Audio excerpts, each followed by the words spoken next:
We are very fortunate to have such a big audience here for such a great talk. Thank you for being here. First and foremost, I want to thank Jochen Neuster for his amazing waffles. Made from scratch, in situ, if you will. What do they call it? What would you call them? In place? Yes. All right. I recognize the waffle. The waffles of Lüttich, which is a city in Belgium. So you're saying they're Belgian waffles? No, they're Lüttich waffles. The Belgian waffles are completely different. Okay. Well, that's different. So. They are not Belgian waffles. Let us be clear. Good. Well, we're very happy that you're all here. We have a wonderful guest in the audience. We have a bunch of emeritus faculty that are here. That we're very happy that you're here. Hopefully now you can continue to come to the talks, even though there's two more every Thursday. So this Thursday, a week from now, in this room, we'll be doing it again from 1 to 2. And then the following Thursday, we'll have graduate students and an honors student give presentations on their proposals and their research. So please come for next week and for the week after. Also, if you missed any of our previous seminars, we have them recorded. And so they're on our website, on our YouTube channel. Just check out our website and you can see that as this one will be. But we are very fortunate to have one of our own giving a talk about her research in the last 30 years, or I guess the research is maybe 10 or 15, but Bykerk-Kauffman has been going to the Coyote Mountains for the last 30 years. Anne received her Bachelor's of Science at Grand Valley State in Michigan, and her MS and PhD both at the University of Arizona, and then immediately came to CSU Chico to teach. One of the and we've been, this department has been extremely fortunate to have Anne teaching structural geology and many GE courses and also other majors courses for the past, I won't say how many years? 30, okay, yes. And Anne is right now going to be still teaching our structural geology course for the next 2 times. So some of you in the audience will be having Anne as well for structural geology and for field class for 471 in the very same place that we'll be talking about today. So the answer key will be showing up soon and it'll all be recorded. But one thing I will say before I'll give it over to Anne that, and this is publicly available information, Anne was once asked in an interview, what is that balance of work-life balance that is achievable as a professor? And she said, talking about herself and her husband, we both work flexible long hours and can work at home a lot. So that's part of the secret. And this is, you should all be paying attention to what is this, how are you going to work this work-life balance? And she said, working at home a lot, which makes it possible to be with children and get them to and from school, soccer practice, music lessons, doctor's appointments. She said she had 1 child while writing her dissertation and 1 during her sabbatical. And this 8-year, this is the thing to keep down, the 8-year spacing works very well, for those of you who are wondering. And also to choose a place to live that makes it easy to do the things you want to do. And she squeezes exercise in by biking, commuting to work, living in a bicycle-friendly town. Has made a huge difference in her quality of life. So, please, those are some of the most, if you don't get anything from this talk, get that. 8-year spacing.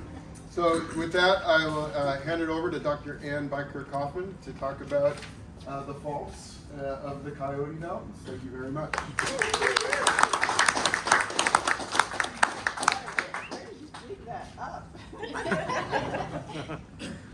Wow. Okay. So, some clarifications. I have been coming this mountain range since 1991. And at first I was just teaching people to map on tiny little postage stamps like this big. And then in 2011 I decided to figure out what the rest of the range looked like. And I've done 2 sabbaticals out there, and so now I've managed to map the entire range. Now moving into the volcanic hills, so those who are going to be in 471, next January, I'm sorry, I'm not going to talk about your field area. Your field area is going to be in the volcanic hills, so too bad. I'm not giving away the entry key. You can leave now. Okay, so I've had a lot of students working with me through the years, graduate and undergraduate students. So here's the students who did independent research out there with me. And also, I have taught field courses in the Coyote Mountains almost every year I've been here. So I have a few photos from here's this year's class. This is last year's class. And then there's 2022.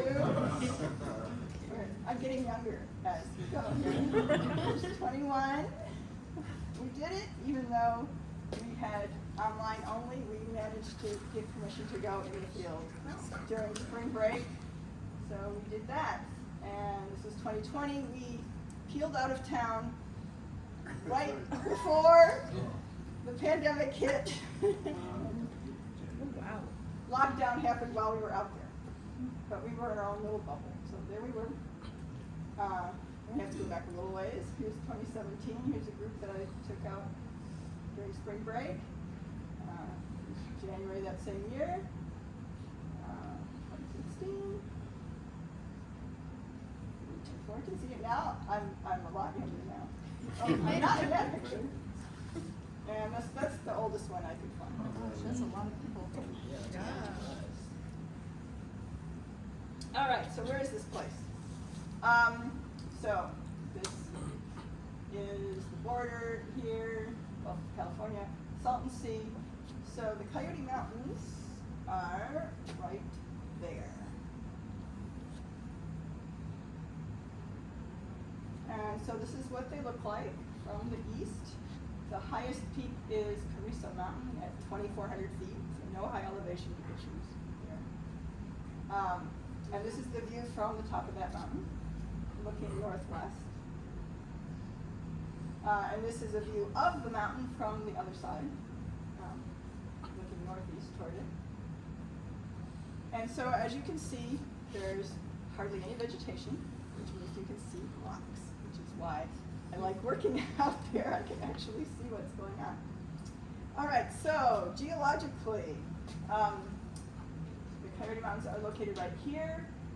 They are within the San Andreas Fault zone. So the San Andreas Fault, yes, is this thing here, but the plate boundary is not just this fault. The plate boundary is really wide and encompasses a lot of faults, and one of those is the Elsinore Fault, which happens to run right past the Coyote Mountains.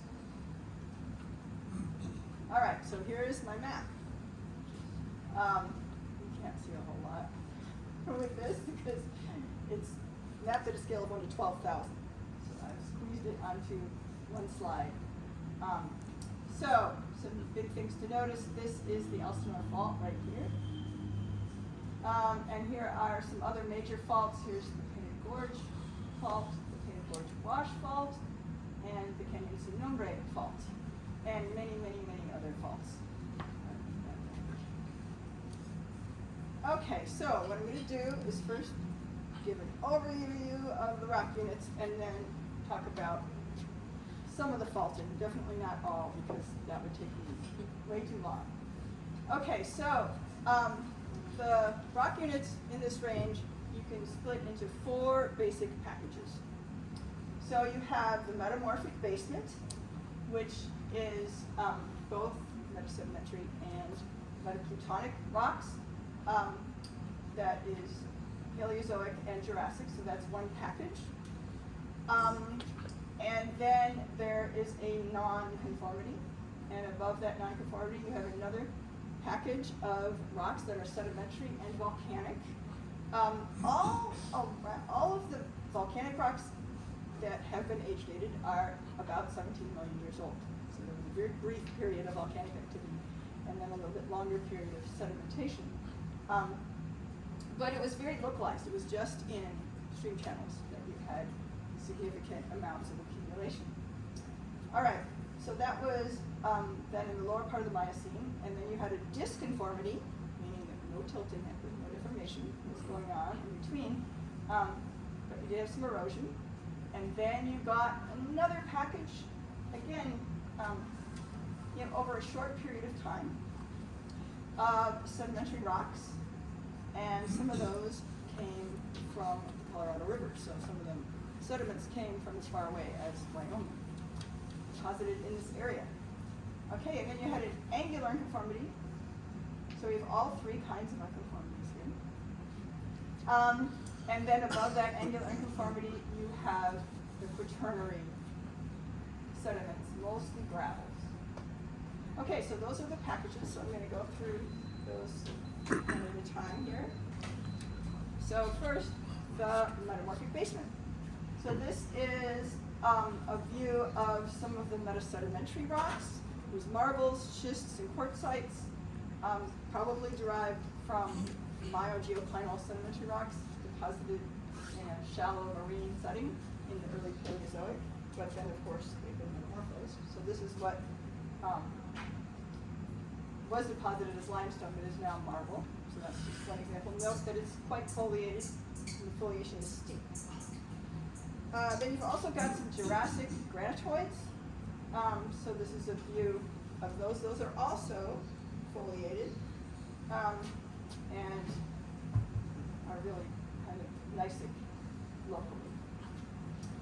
Okay, so that's the basement. So the basement rocks are these kind of deeper shades of blue and purple and pink, making this hook shape here.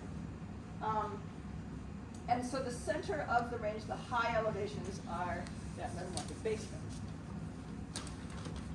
Okay, so what happened was there was a period of erosion where you had some channels carved into that metamorphic basement.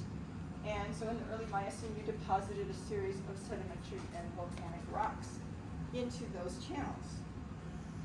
And you can still see the sides of some of these channels. This should look familiar, just a minute. Okay, these are volcanic rocks, and this is marble. And everything dips to the right. But this contact dips to the south. So that is the side of a paleo canyon. So these these volcanic rocks were deposited in a canyon, and this is one wall of it.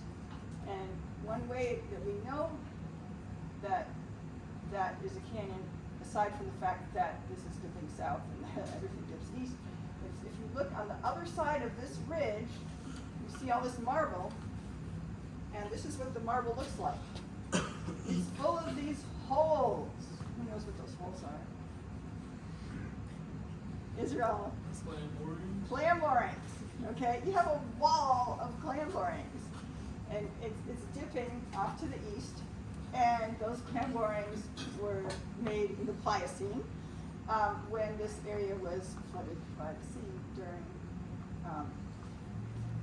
the Pliocene. So we had some sediments that were deposited on top of the mud, so they eroded away, and the marble is left so we can see the clam borings. So there you had the younger units deposited directly on basement, whereas just over here you had a thick pile of volcanic rocks deposited on the basement. So we had a lot of relief on that surface. Okay. So other evidence that there was high relief is that you have some boulder conglomerates at the base of the volcanic and sedimentary section. So these are all marble, because that's what's exposed right in here. So you had some kind of a steep slope that accumulated these boulders.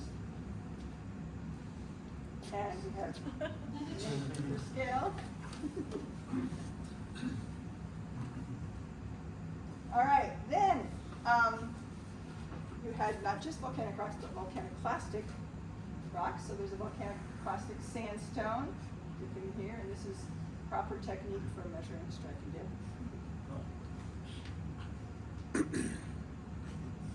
That's Jove for scale. Some of you might have had contact with Jove in the past. Okay, so there are a lot of basalts.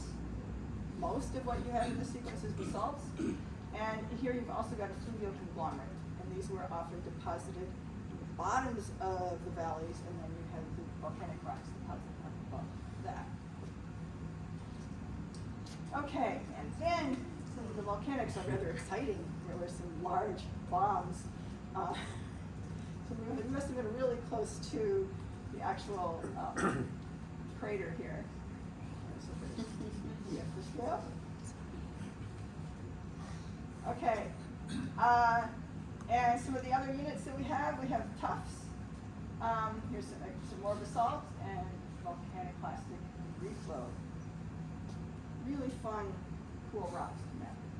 There's Nate again.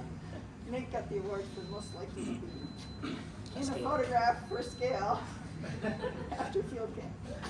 Okay, and we also had some andesites. There's a beautiful hornblende andesite flow here above the volcanic debris flow. Okay, so that andesite, there's a lot of it. So this is everything in the picture here is andesite. And this is Arcturus showing good practice of not wearing goggles. Pounding a rock. Oops. Oh well. Bring sunglasses or something to protect your eyes. Okay. And here's a really cool volcanic debris flow. This is a rip-up class from some of the sediments below. So this is a high energy debris flow, probably a lahar. And there's Lane Bratz for scale. Okay, so where do you see those rocks on this map? So here's some of the volcanic and sedimentary rocks at the lower Miocene, and then they're mostly in here and in here. So that's where you see that lower Miocene sequence. Okay, well, so after that short period of volcanic activity ceased, you had some more erosion. And so some of these channels got eroded into, and we have various buttress unconformities that show us that that's what happened. And then the whole area subsided. It was undergoing extension, and it subsided to the point where it got below sea level. And at first, this area didn't have much source of sediment. So these sediment layers are pretty thin. They're marine, and people like to go out there and collect fossils. Lots of really nice sand otters and other cool things. So, so I kind of show that you filled in some of the low places with those locally derived sediments. So, as you saw, there are clam borings showing that there used to be sediments here. And what you also see at the contact in a lot of places is a basal conglomerate. So this is all class of andesite sitting on andesite. And sometimes this can really fool you. You sort of go, well, is this andesite or is this a sedimentary rock? But if you look closely, in some places, in between the clasts, you see seashells. So yes, this is a marine sediment. This is another example of that. So this is pretty much all fossil hash. So again, there wasn't a whole lot of plastic sediment except what was sitting around on the surface at this time. So here we had some pieces of basalt, and then we got filled in with shell debris. Okay, and in some places we did have a significant amount of sediment deposited. So here we've got a marine conglomerate and marine sandstone. This conglomerate might be partially non-marine, but we have found fossils in it, so it could be that it started being deposited before the whole area got below sea level. But definitely, there was some overlap between deposition of the conglomerate and it being below sea level.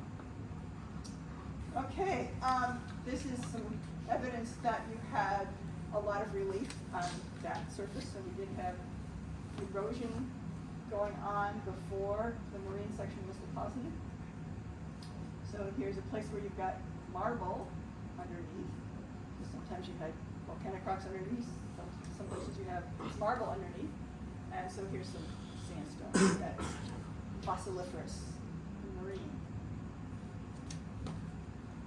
Okay, so where do you see that?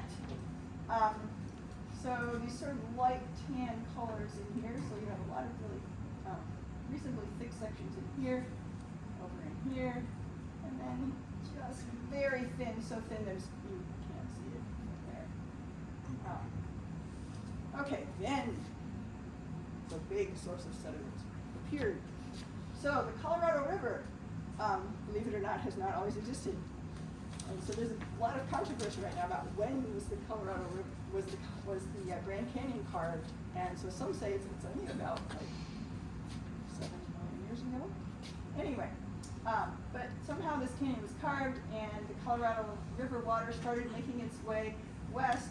And at first, it didn't really have a path to the ocean. So what happened was you had a whole series of lakes form.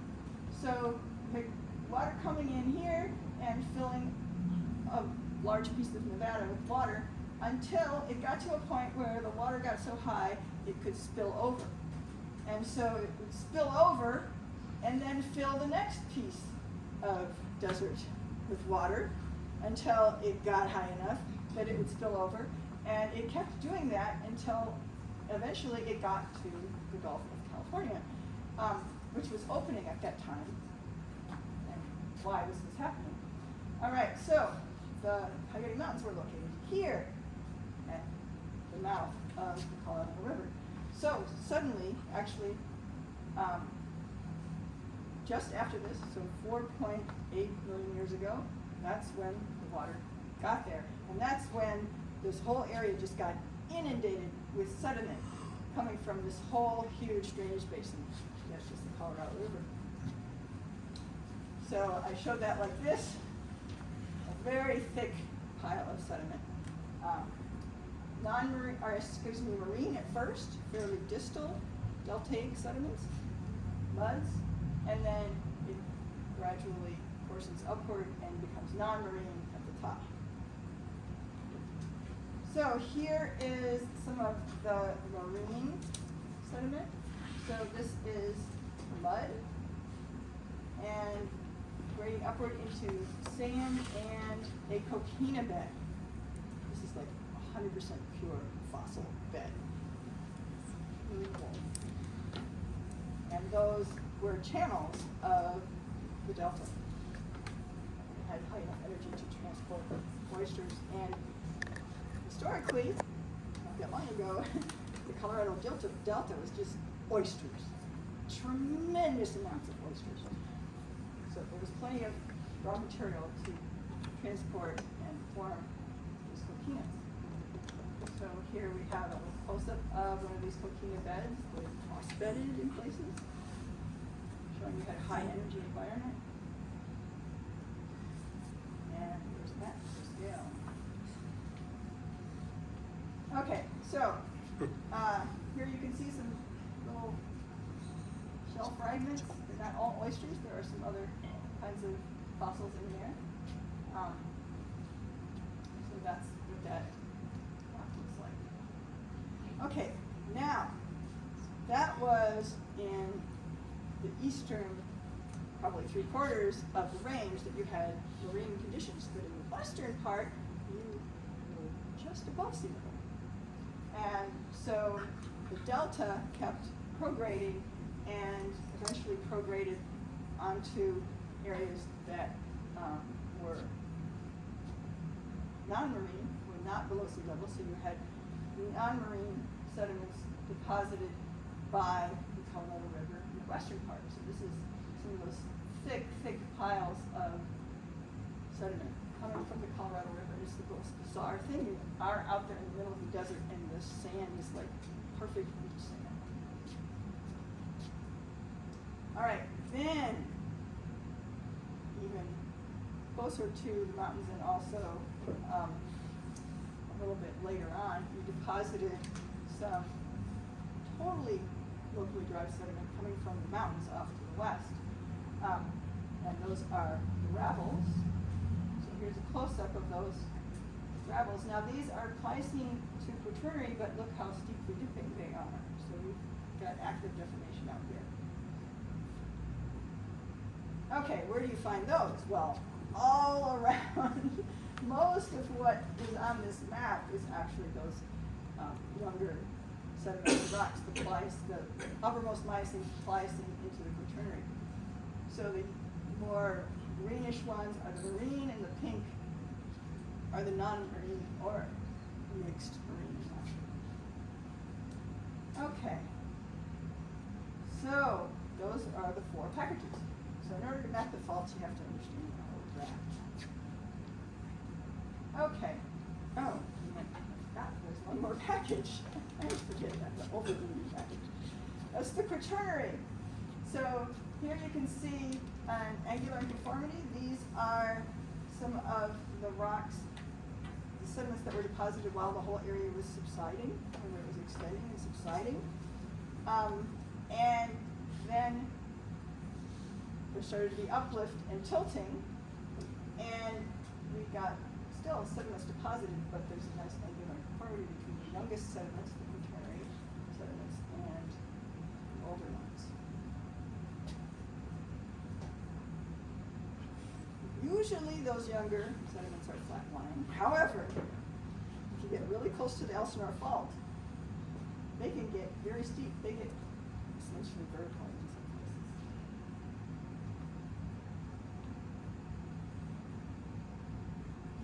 places. Okay.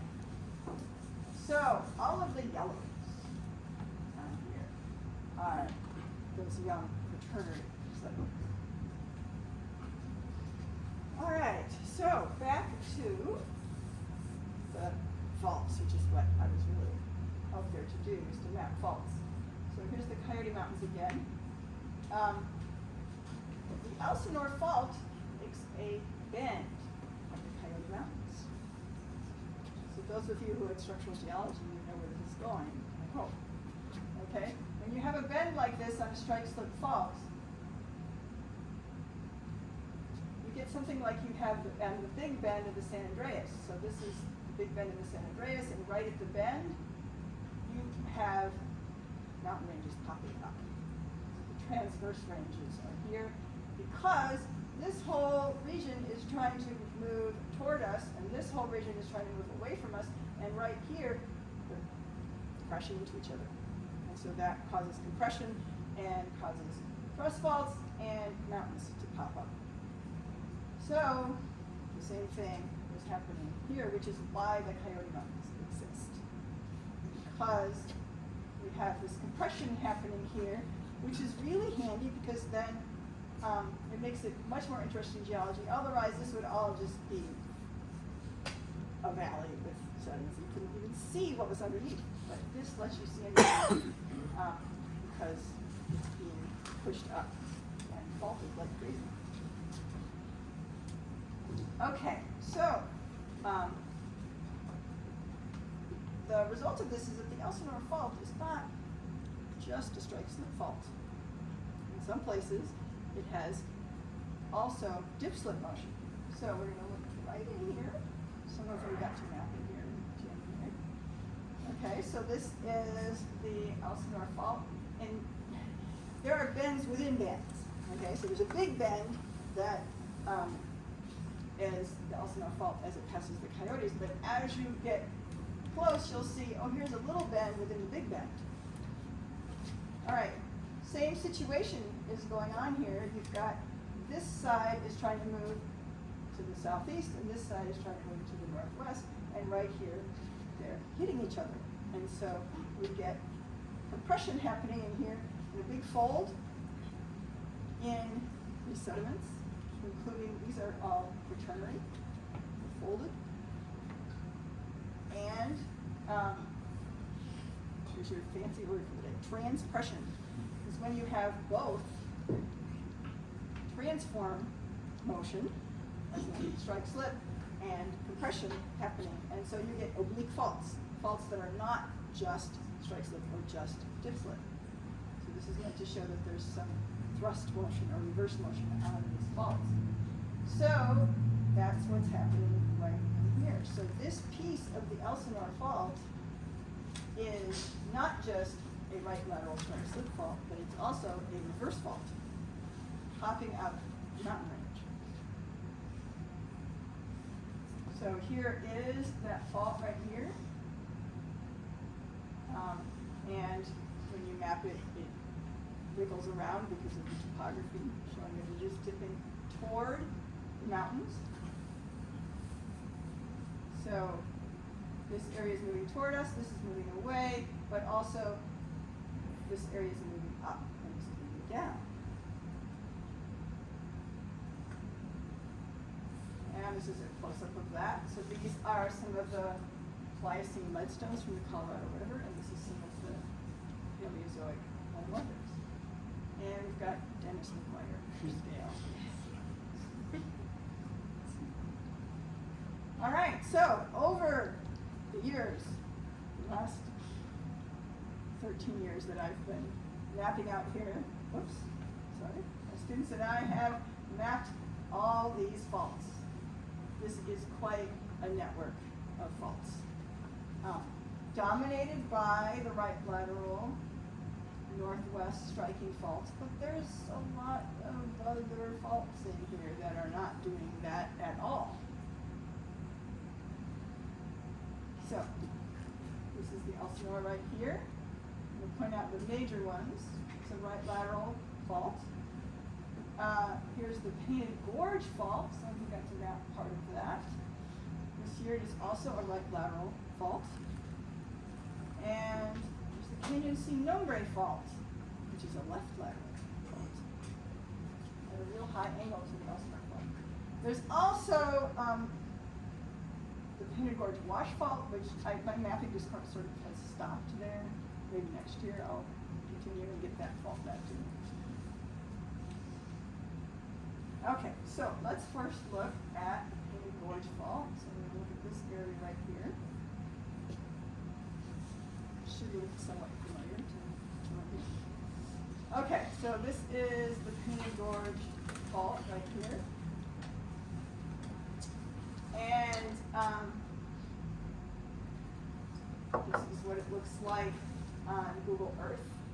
So notice that in this view, you've got this pink thing that's abruptly cut, and then there's another pink thing abruptly cut there.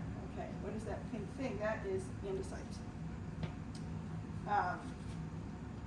And a very unique andesite that we do not see anywhere else in the Coyote Mountains.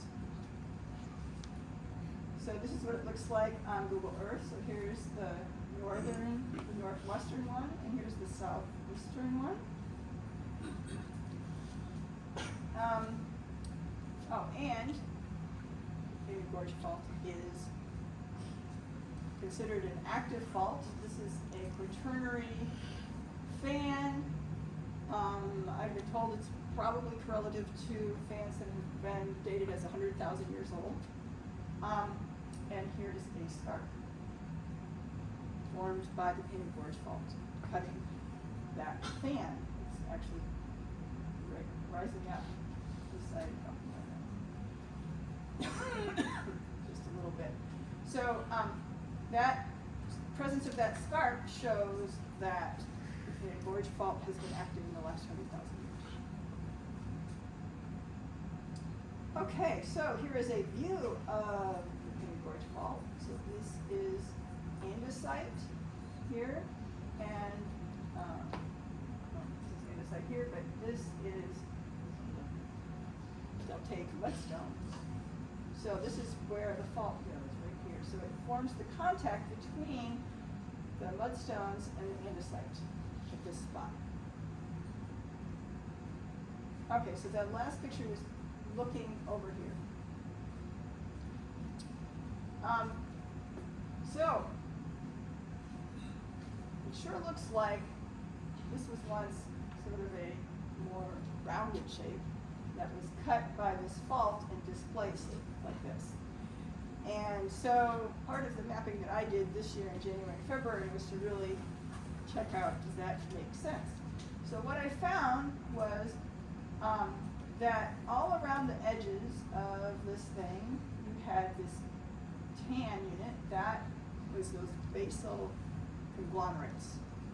Andesite derived, a lot of them have shell fragments in the matrix.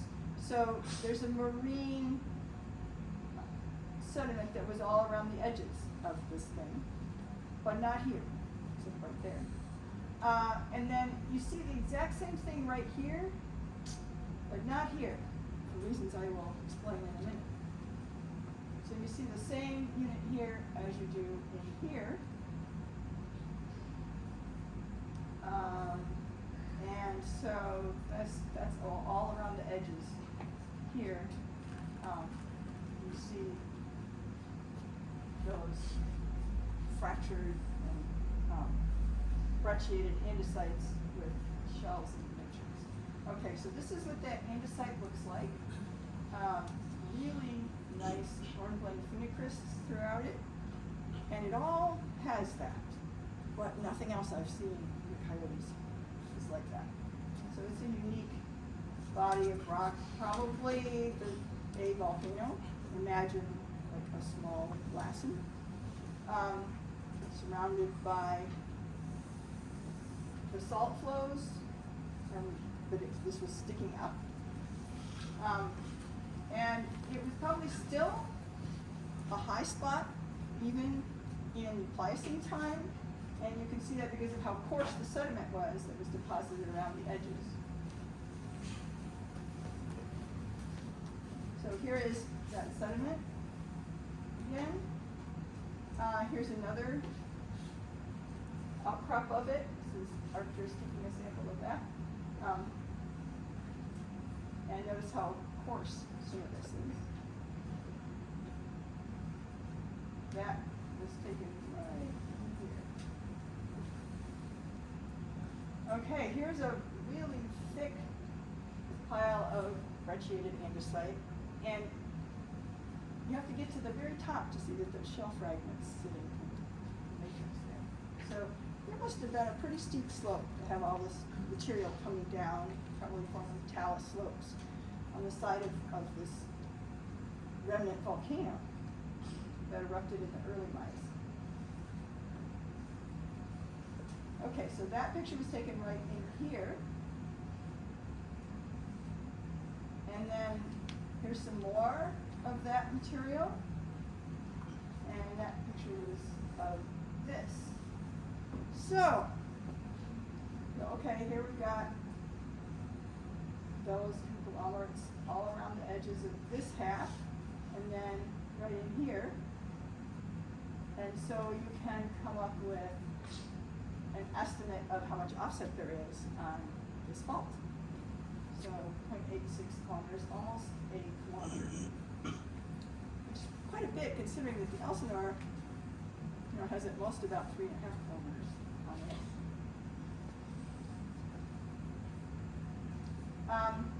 So, back up a minute. So the next slide is standing over here looking this way. Notice that squint and see these bedding leaves. This bedding is dipping to the east, northeast. The contact is trending almost parallel to dip. So that's right here. So we sort of see that the marine sediments are sort of plastered against the side of this thing. You can see that really well here. This is bedding toward us and slightly to the left, and this is the contact. And so we had a really steep slope at the time these marine sediments were deposited. So we had a nice hill sitting here at the time, which makes me confident that this really is the offset that happened on that fault. Okay. Now, notice we have a bend on the Painted Gorge Fault here. That bend, though, is tending not to cause compression, but tending to cause extension. This area is moving off to the northwest, this area is moving to the southeast, so they're tending to move away from each other. Well, so we can actually see evidence of that happening with this fault right here, which some of you had fun mapping in January. This is a normal fault, primarily. Probably got a little bit of strike slip on it, but this is a normal fault right here that drops these marine sediments down up against the andesite. Okay? It probably gets cut off by the Painted Gorge Fault here and kind of dies out to the south, but there is evidence that we had extension, and probably at the same time as you had motion on the Painted Gorge Fault. So that's called transtension. You have both extension and strike slip motion simultaneously. So you'll get normal faults and strike slip faults. And sometimes both motions on the same fault. So here you can see that. For those of you who had structure, you know these are stress orientations. So the greatest compression is this way, and the greatest extension is that way. So we have a nice normal fault accommodating that extension. So here is a photograph of that fault right here, wiggling its way around the landscape. So this is some of the Pliocene muds plastered up against the lower Miocene. In this case, it's the volcanic debris flow deposits. And here's a close-up of that.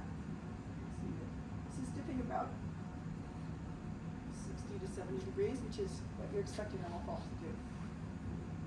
And that's Joe Rogers' scale. Okay, so that's the Painted Gorge Fault. Another fault that I have worked on, and Sue's have worked on, is the Coyote Fault. So we're going to take a look at that. That's this fault right here. It is a left lateral fault. For most of its length, it's all within one rock unit, which makes it really challenging to map. But I have actually followed it all the way up to here.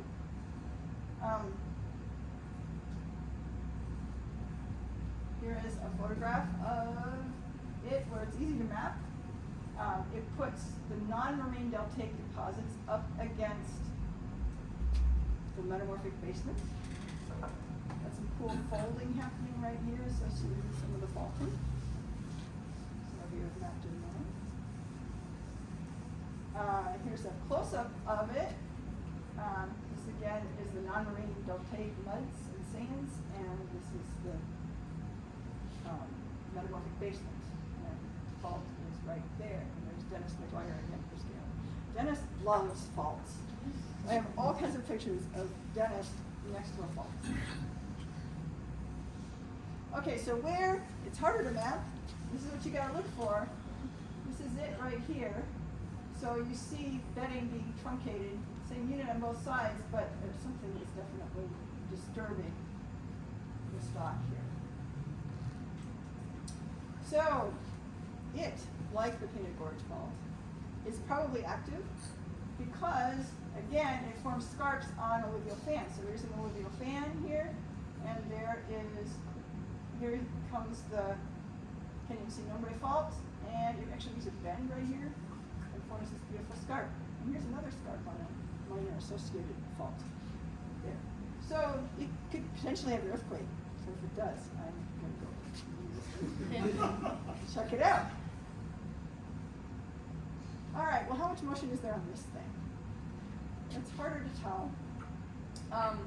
So right here forms a boundary between the metamorphic basement and the deltaic sands and muds. Here's this weird piece of basement kind of sitting off to the side. So it's tempting to go, well, that probably used to be over here. And if that's true, we've got about 0.8 kilometers of offset on that fault also. not nearly as ironclad as the gorge fault, but it's an estimate of how much offset there is. Okay, so those are the big faults, but there's lots and lots of little faults in here. And why is there even a left lateral fault anyway? So the answer is distributed simple shear. More terminology for you. All that means is that you got deformation like a deck of cards. So imagine this is a deck of cards, and the top cards are sliding to the right and deforming things here. So you get elongation in this direction and compression in that direction. And so people have kind of modeled strike slip faults by putting a piece of clay above some wood and having the two pieces of wood slide past each other. And they get this complicated network of faults every time they do this. So here's some photographs of that. These are just circles that have been imprinted on the clay. And as, look, you've got a whole bunch of faults, not just one through-going fault. You've got a bunch of faults going like that.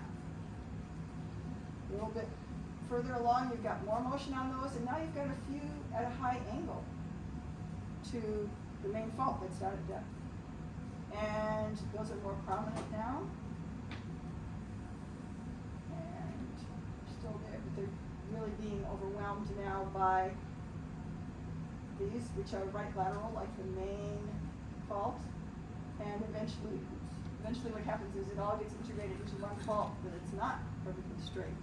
And you still have all these other faults associated with this main fault. So we have names for all these little faults that you find around a major fault.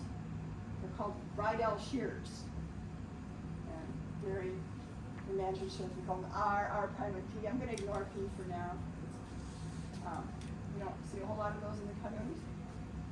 Okay, so you get those when the shear is not all just exactly along where the two pieces of wood come together, but where it's distributed, where you have distributed shear going on.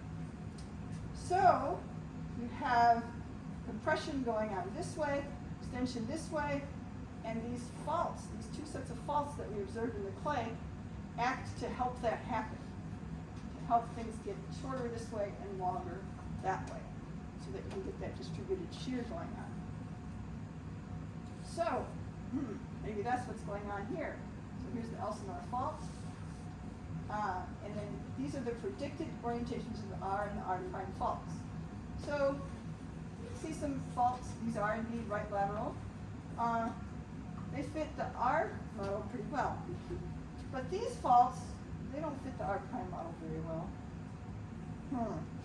What's going on? Okay, so when you have distributed shear, you actually deform your Rydell shear faults. So this is the orientations that they are when they first form.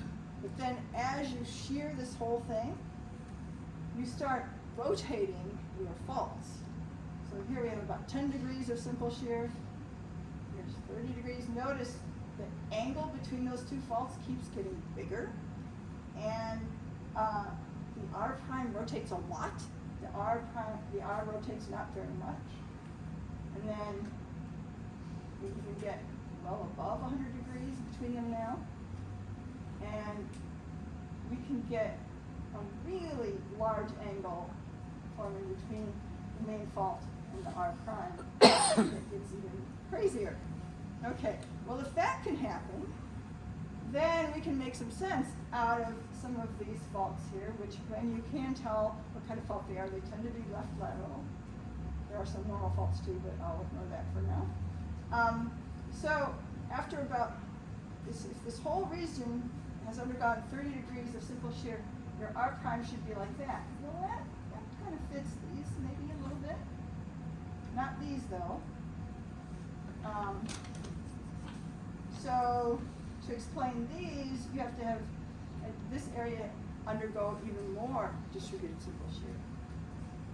And then to get some of these, you really have to have a lot of typical shear happening throughout this mountain range to cause your R primes to be almost east-west. So, we have an example of that, which again some of you mapped. This guy right here, definitely left lateral, almost east-west.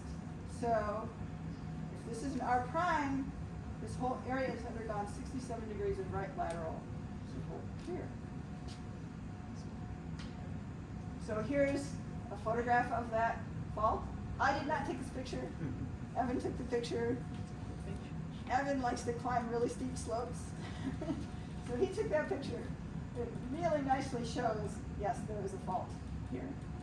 I took a picture of that same slope a little farther away.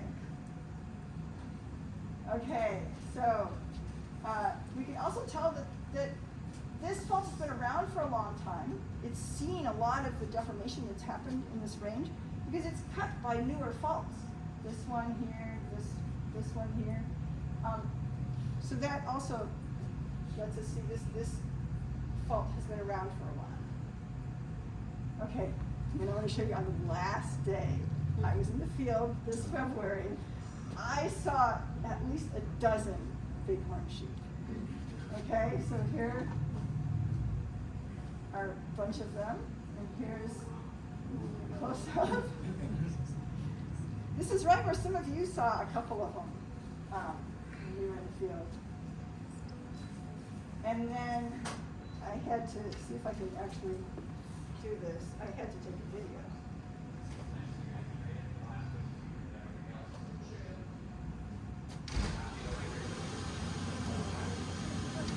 Sorry about the sound, but here they are. There were at least a dozen of them.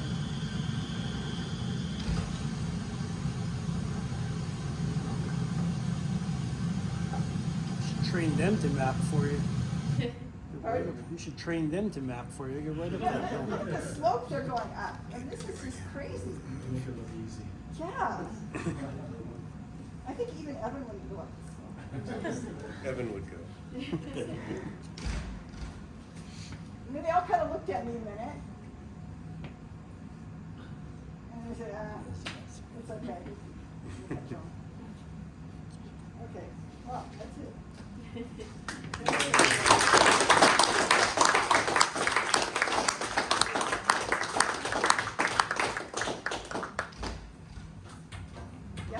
Thank you, Ann. It's nice to see you.